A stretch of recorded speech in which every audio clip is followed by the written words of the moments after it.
Boa tarde, eu sou Gustavo Terra do terceiro ano B e eu irei falar sobre o francês François Fanon.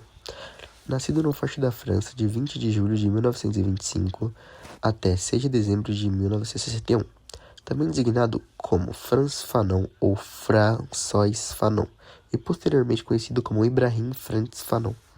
Foi um psiquiatra e filósofo político natural das Antilhas Francesas, da colônia francesa da Martinica, hoje um departamento ultramarino francês, que exerceu expressiva influência nos estudos pós-coloniais, na teoria crítica e no marxismo.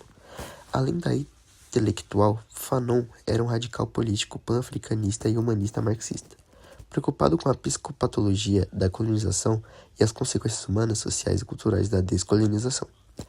Durante seu trabalho como médico e psiquiatra, Fanon apoiou a guerra à independência da Argélia em relação à França e foi membro da Frente de Libertação Nacional da Argélia.